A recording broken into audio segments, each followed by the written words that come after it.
If you want to build a post Playmaker in NBA 2K21, like and subscribe within the next 5 seconds. If not, you might make the wrong build. I wouldn't risk it.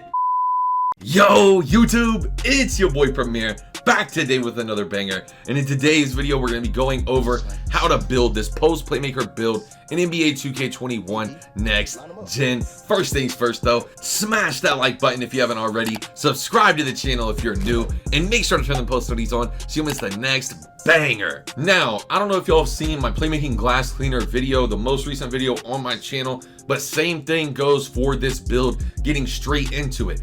If you do not build this build exactly how I built it, there's a good chance you might mess it up. So make sure to follow and watch this whole video all the way through so you don't mess up the build. First things first though, a lot of people probably think center. No, hands down, power forward produces the best builds in this game. Jersey, handed number of course, is all up to you.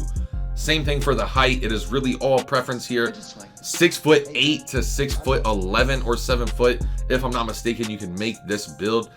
Or if I'm not mistaken, it was 6'8" through 6'10". Regardless though, the height that I decided to end up going with for this build, I think it's the most consistent, get the best attributes overall. Because if you're not 6'8" and if you're sacrificing the pro dribble moves, 6'10" is my next best height. Next though, it's onto the weight. For the weight, this time is a personal thing. If you're a fan of the channel, I always make my builds 211 pounds.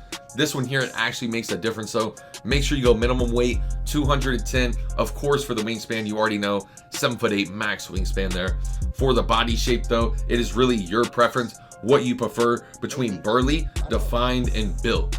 My preference is hands down, because you're having to go minimum weight here. So I feel like in order to kind of compensate for that, burly makes your player look bigger than he actually is. Maybe people won't drive in and try to poke on you if they think you're 250 pounds compared to 210. You never know, it's all a mental game at the end of the day. Next though, onto the attributes. You can decide to try to get the Playmaking Takeover. It is entirely up to you how you decide to end up doing your build. If y'all want the post Playmaker video with Playmaking Takeover, get this video to at least 100 likes and I will drop that vid.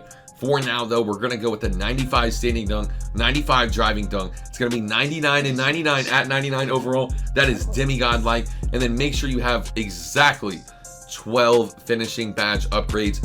Next though, all you have to do is max out the midi, max out the 3-pointer, barely even upgrade to 3, unlocks that 6 shooting badges, which is very slept on for this build. That's 2 gold badges, and if you're a good enough shooter with a 80 whatever midi, you can green that. 82 3 ball is looking nice for a 6'10" build that they're not even going to be thinking about a 3-pointer or a midi at that. Next though, max out all the playmaking. You need all 19 playmaking badges for this build. This is a rep grinding build. Max out the block, defensive and offensive rebounding, max out your speed, max out your acceleration, max out the vert. If you do not max out the vert, don't cry in the comment section talking about this build's an L. You need to max out the vert on this build. I know a lot of people only max out their vert to like a 70 or something along those lines, but make sure you max out that vert, max out the steal, max out the perimeter D.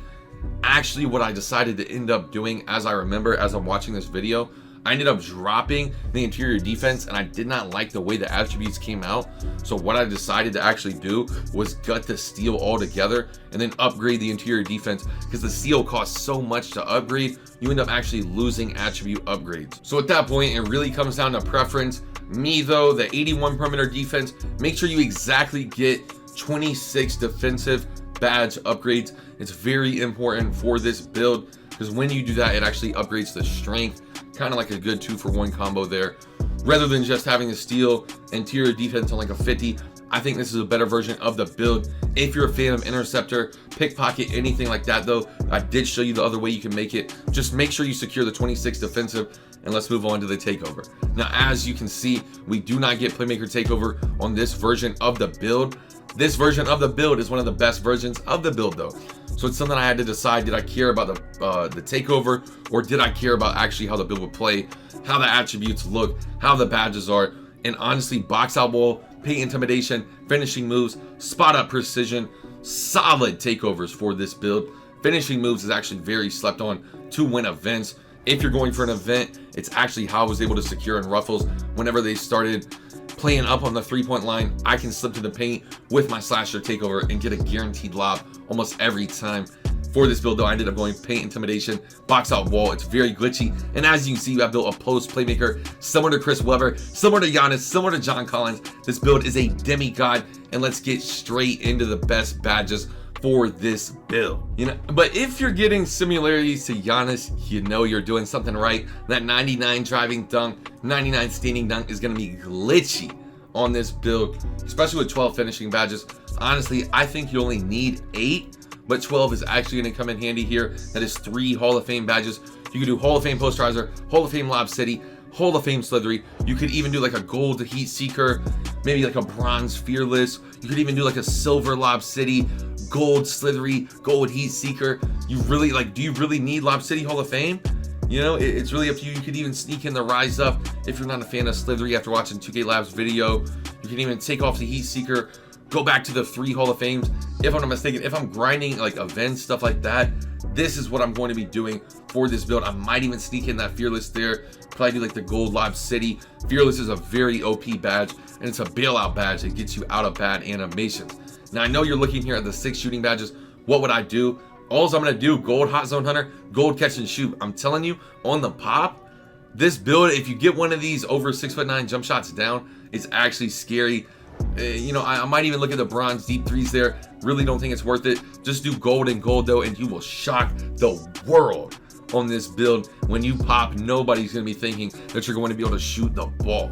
From here though, onto the playmaking. Hall of Fame Bullet, Hall of Fame Dimer, Hall of Fame Special, Hall of Fame Needle Threader, and Gold Quick First Step. There's really not much else to talk about here. If you're grinding rep, which a lot of people are going to be grinding rep, if you're even looking at this build video right now, make sure you have on these 4 Hall of Fames.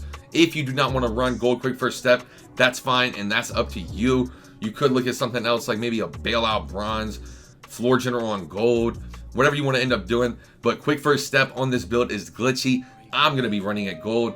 Then onto the defense, Hall of Fame Brick Wall, Hall of Fame Box Out, Bronze Chase Down, Hall of Fame Rebound, Hall of Fame Intimidator. And from here, you kind of have a decision to make. Cannot forget the Hall of Fame Rim Protector though. That leaves you with 5 more. What I might end up doing, it's really just a matter of playstyle here. You could look at like a gold clamps, maybe like a little silver pogo action. I don't know, silver pick dodger, silver off ball pez. It's really up to you and your playstyle. Silver post lockdown, because you do have some type of strength. Or I think what I'm gonna end up doing for this build, silver clamps and gold pogo stick. I think that is glitchy on this build. But yeah, that's pretty much all for the badges. I hope y'all enjoyed the badges. Let me know what you think of this build too. Like I said, get this video to 100 likes. If y'all want the post playmaker video with playmaking takeover, just let me know what video y'all want to see next, whether it's a build video. I actually got another video, make sure to stay in tune for it. The best fadeaway, the best dribble pull up in NBA 2K21 that is not normal or normal 1. Let me know what y'all want to see, man. Like the video if you haven't already. Subscribe to the channel if you're new. Turn the post notifications on. It's your boy Premier, and I'm out. Peace. It's getting hard to keep composure. They keep trying me. I came from nothing, now they bumping my songs overseas. I remember when I first started, they do